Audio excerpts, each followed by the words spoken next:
What's up, Meta Nerds? This video is all about the HAV A9 floating fortress. It was manufactured by Ubrikian Industries, the same people that made Jabba the Hutt's sail barge, the Katana. We don't know the price for this vehicle, but we do have plenty of stats. At 17.4 meters, or 57 feet long, it was nearly twice the length of an AAT, and with top speeds of 200 kilometers an hour, or 124 miles per hour, the floating fortress is nearly 3.5 times faster than an AT-AT. And that speed also comes out to 24 miles per hour faster than a Juggernaut. So it has a pretty good speed for something that's this large and covered in thick plate armor. It could float 2 meters above the ground, and due to its mass plus its acceleration, it could either float above obstacles or just blast right through them.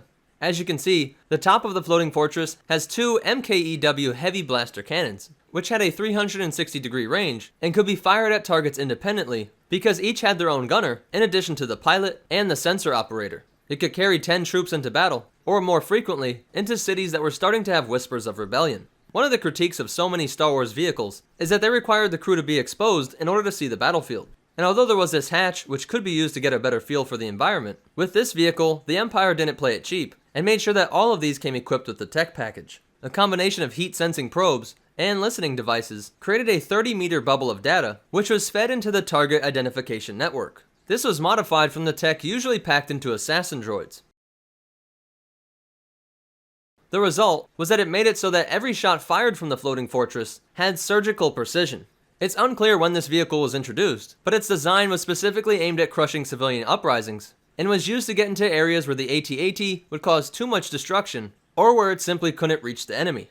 Because the AT-AT was sometimes sidelined by the floating fortress, there actually developed an intense rivalry between these two crews. Command, however, simply preferred to use the AT-AT for military operations, not using repulsor lifts it could walk right through shields, and keep the floating fortress for riots, mobs, and other civilian uprisings. But the flying fortress was sometimes worked into military operations as well, and one notable flying fortress commander was General Hurst Ramodi, who was considered a little crazy due to his tendency to lead the squadron into battle, shouting commands from the open hatch of the fortress.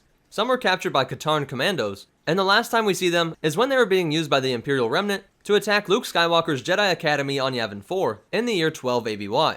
Well, that's it for the HAV A9 floating fortress. And the only behind the scenes fact is that the name seems to be inspired by the Boeing B-17 flying fortress, but not that they have a lot in common besides that. So that's it for the floating fortress. If you liked it, go ahead and hit that like button, and be sure to leave a comment down below if I missed any cool facts, or if you have a suggestion for future videos. Be sure to follow us on Instagram at MetaNerdsLore, so you can see us build Star Wars props and cosplays, along with some other cool Star Wars stuff. If you want to help support this channel, check out the description below for our Amazon store and our Patreon. And be sure to subscribe, because we're making videos like this every single day.